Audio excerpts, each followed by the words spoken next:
What's going on, everyone? Jeremy here from The Quartering, and there's been a lot of news around Cyberpunk 2077.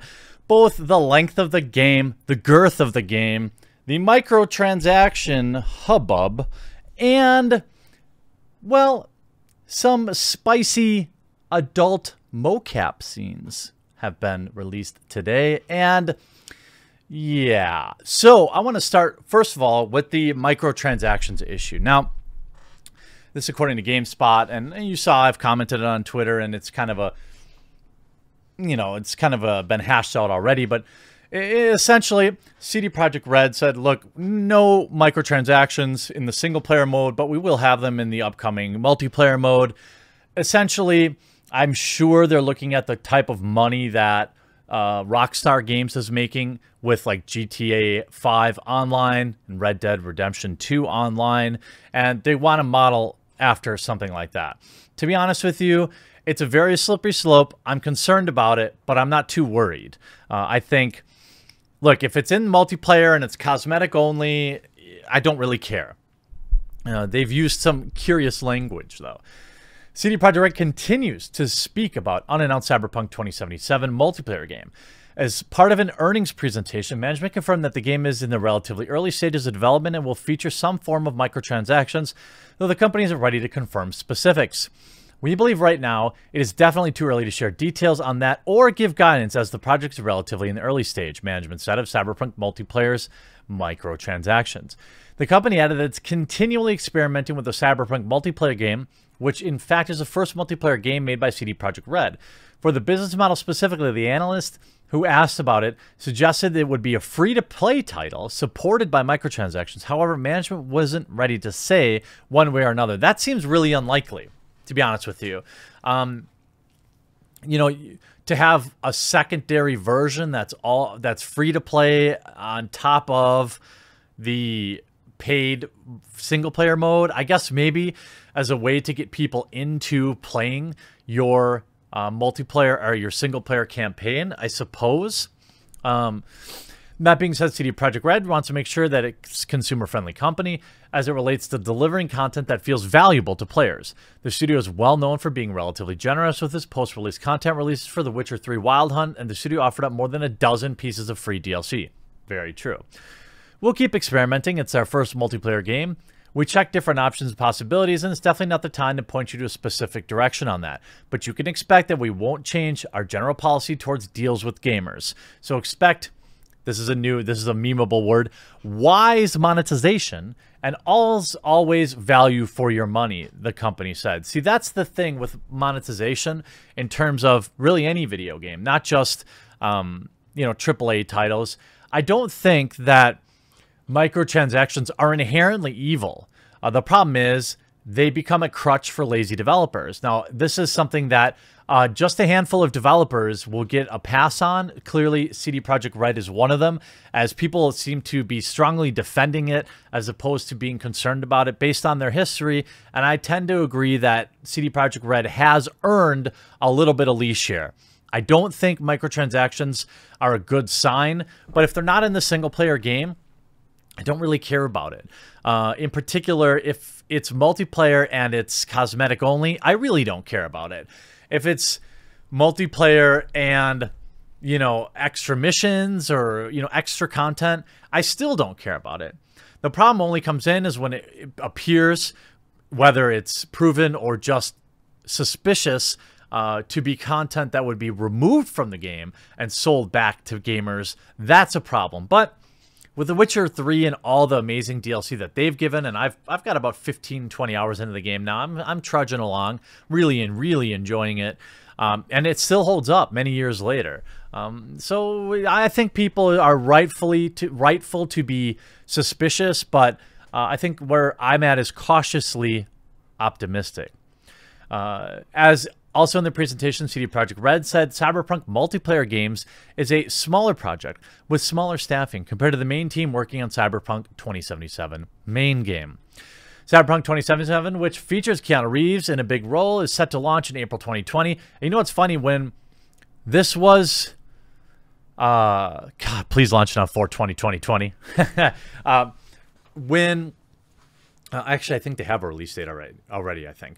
But it's coming up. It seemed like forever away, but there aren't any huge releases. I right now, Outer Worlds is on my short list to make time for. But outside of that, I'm kind of waiting to see more about Cyberpunk. A lot of times when you get this level of hype, you end up with an impossible standard to live up to, and that's what I'm afraid of with CD Projekt Red. The Witcher 3 was so good. It's kind of the gold standard in kind of single-player games and how you treat your customers, that Cyberpunk has a lot to live up to and more. It has to be as good as Witcher 3, but even better.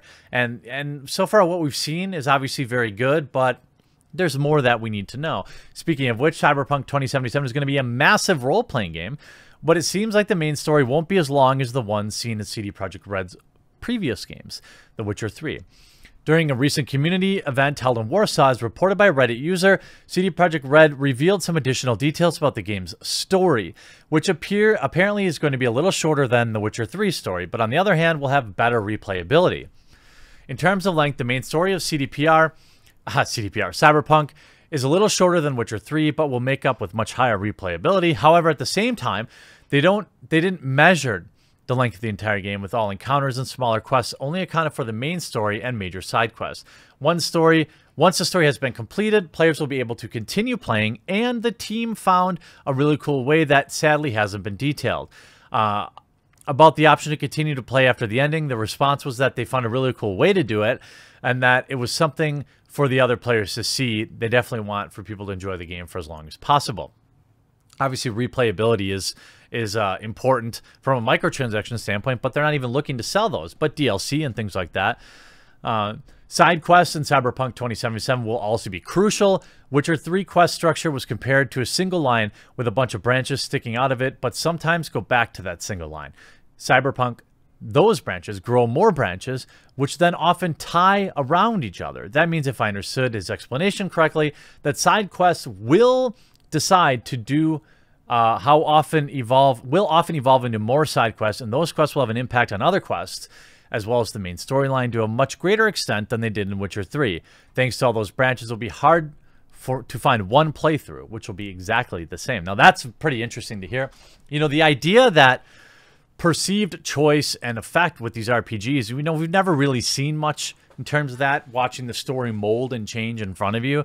That, to me, is the future of a great RPG.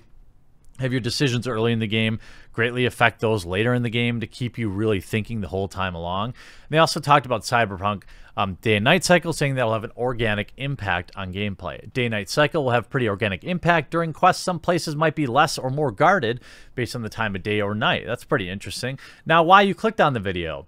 Cyberpunk 2077 will have motion capture snuggle scenes. CD Projekt Red answered questions about the game during this weekend an event in Warsaw. Whoever asked this question must be a hard-hitting game journalist. CDPR said in a recent community event in Warsaw, this upcoming RPG Cyberpunk 2077 won't be as long. The playtime comparison as long as Witcher, we already know that. We already know about the side quests. Some of the information contained in the summary was already well known, but other bits, I think, are new. The day-night cycle will impact gameplay. For instance, the darkness reduces visibility in crowds, which would make it easier to get into places you're not supposed to be, but dynamic weather will not, although NPCs will react to it. For those spicy scenes, CD Projekt Red had previously said that they'd seen from the first-person perspective. They would be seen from the first-person perspective, as well as other cutscenes in the game in order to avoid breaking immersion. During QA, the studio also said that it's done a lot of mocap for those scenes, which should be interesting. I'm not really sure how the developers are going to combine motion-captured FPS, that's first-person spice, by the way, without setting off AOR alarms at the ERSB. But if nothing else, emphasize CD Projekt Red isn't going to dodge the naughty bits with tasteful strategic fade-outs. Of course, I'm sure there will be modifications for those looking for that extra spicy experience. This information comes via a Redditor named Shavad, who said they attended the event and were present for the Q&A. I can't confirm they were actually there, and some leeway should be provided for misunderstandings. Well, I can't wait to hear all of your spicy FAP scenes, your favorite scenes to FAP, in the new Cyberpunk 2077 RPG. You all know, hey, you might as well bake it into the game so people don't have to take breaks. I think it's probably a good idea. You should be able to just go back. You know, you should have some sort of area where you can go back and, you know, take care of yourself, then get back to the game, and then jump back and get back to the game, or just stay there all the time. You know, that's where video games are heading. It is a rated M game, I'm sure, so why not have it? I'm sure all the game journals totally won't be offended by it. I hope you enjoyed this video. We'll talk to you again real soon.